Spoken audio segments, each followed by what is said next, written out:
Hello, my dear children. The topic of today's class is de Broglie's hypothesis. Children, this hypothesis is one of the most revolutionary hypotheses put forth by any scientist. This hypothesis brought about compromise between two group of scientists, one which believed in particle nature led by Newton and the other believed in wave nature led by Huygens. So both the scientific communities were brought together by virtue of this hypothesis. And by virtue of this hypothesis only, we believe that light has dual nature. That is, it behaves both particle-like as well as wave-like. So what is this hypothesis? Let us know about it. Well, every particle, every substance, every matter is associated with wave-like nature, provided that object, that substance, that particle is in state of motion. So, every moving particle is associated with wave-like nature, and that wave-like nature is obvious from its finite wavelength. So, wavelength of a moving particle is inversely proportional to momentum. Wavelength of a moving particle is inversely proportional to momentum, and if we remove this sign of proportionality, we put a constant. And what is that constant? That constant is h, Planck's constant. We know the Planck constant, that is 6.6 into 10 to the power minus 34 joule second. So wavelength and momentum, they are inversely related to each other, and if we plot a graph between momentum and wavelength, we get a rectangular hyperbola like this. Well, what is the proof? What is the proof of this law? Well, according to Maxwell-Planck's hypothesis, energy of photon, the particle of light, is what? hc upon lambda. Energy is h nu, and nu, that is frequency, is speed upon wavelength. So energy of photon is hc upon lambda. Well, according to Einstein's theory of relativity, energy of a moving particle is given by this relation. In this relation, E is energy, m is rest mass of the particle, c is the speed of the light, p is momentum of the particle, and c of course is the speed of the light. So this is the energy of a particle in relativity, in theory of relativity, which was put forth by Einstein. Now for photons, the rest mass is zero. That is known to us. Photons are the particles whose rest mass is zero. So if we apply this in a formula of energy for photons whose rest mass is zero, what do we get energy of photon as? We get energy of photon as, this is zero, we get what? P square, C square, square root is what? PC. So energy of photon is PC. And if we equate 1 and 2, which are the energy of photons, what do we get? PC is equal to SC upon lambda, or we can say lambda is equal to S upon P. So this is the wavelength of photon. This is the wavelength of photon. Not only photon, this is also the wavelength of any particle moving with momentum P. Children, there is a shortcut derivation.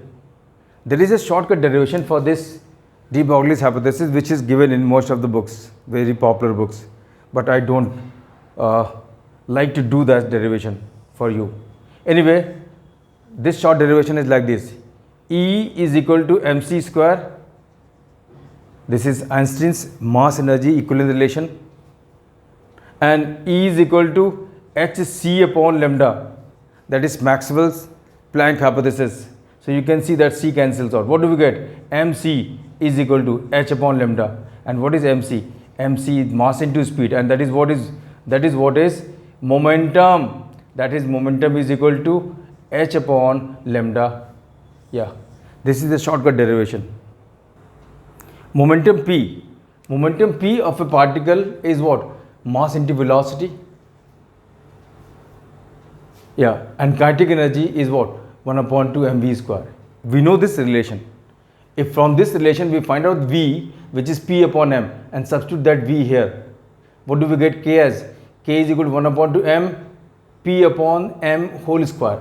And what do we get? P square upon 2m. So K is equal to P square upon 2m or we can say P is equal to what? Square root of 2mk. This is a very popular relation which is normally taught to children in class 9th. So this relationship between momentum and kinetic energy. P is equal to square root of 2mk. Well, when a charged particle is accelerated, when a charged particle having charge q is accelerated by a potential difference of delta V volt, what is its kinetic energy? How much kinetic energy it acquires? It acquires kinetic energy K. What is that kinetic energy? That kinetic energy is going to be charged into the potential difference the charged particle is accelerated across. Why? It is simply because of kinetic energy work theorem. Change of kinetic energy is equal to work done by electric field. So change of kinetic energy is the kinetic energy acquired if the particle is accelerated from rest. The change of kinetic energy is the kinetic energy acquired K, and that is equal to charge Q into potential difference V. This is work done. This is work done when the charged particle Q is accelerated by a potential difference of delta V volt.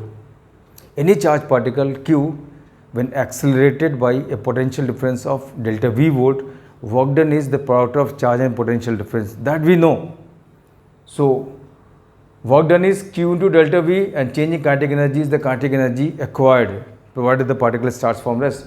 So K is equal to Q delta V. And if we write here for K, Q delta V, we get the momentum as what? 2m Q delta V. So we have written momentum in three different forms. Momentum, of course, is mass into velocity. In terms of kinetic energy, it is what? Square root of 2mk. And in terms of the potential difference the charged particle is accelerated across, the momentum is what? 2m Q delta V. So these are three different forms of the momentum. Now wavelength. De Broglie's wavelength.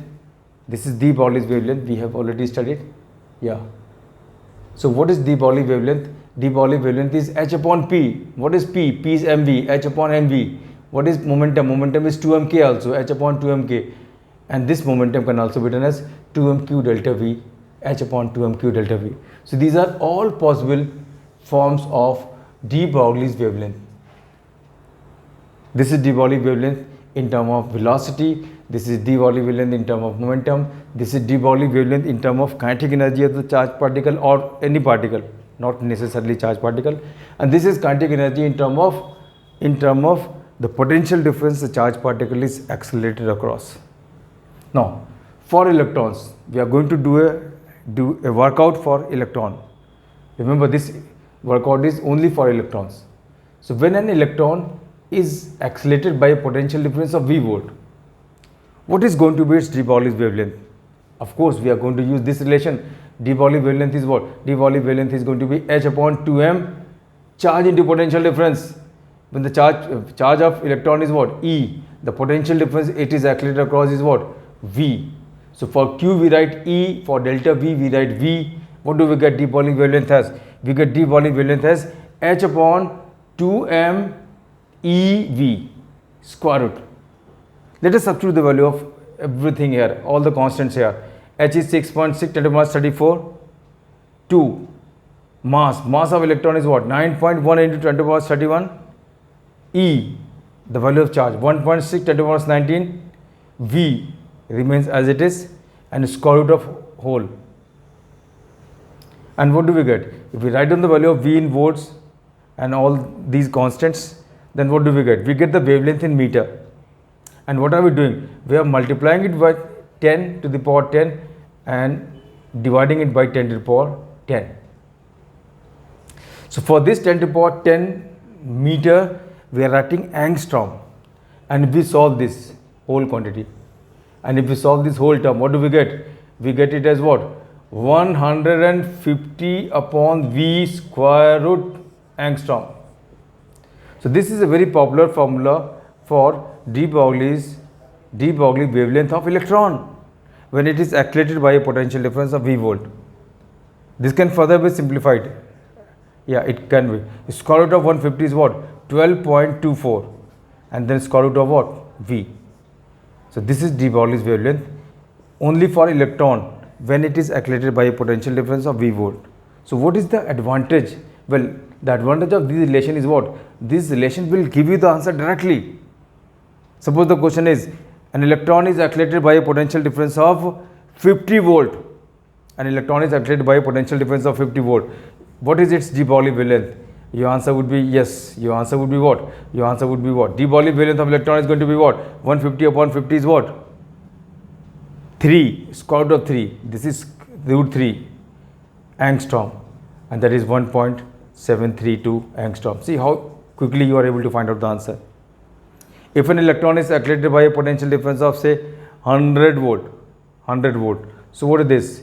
If V is equal to 100 volt, we'll use this formula. It's better to use this formula because we can find out the square root of 100. Square root of 100 is 10. What is de Broglie wavelength? De Broglie wavelength is going to be what? 1.224 angstrom. So this is de Broglie wavelength of electron when it is accelerated by 100 volt. We put 100 here. And when electron is accelerated by 50 volt, de Broglie wavelength is this. Remember, this formula is used exclusively for electron when accelerated by certain potential difference. So children, with this we come to the end of de Broglie's hypothesis. Very important hypothesis, very simple mathematical workout, and very simple numericals are there in your exams. So with this we come to the end of the deliberation today. Thank you very much and God bless you all.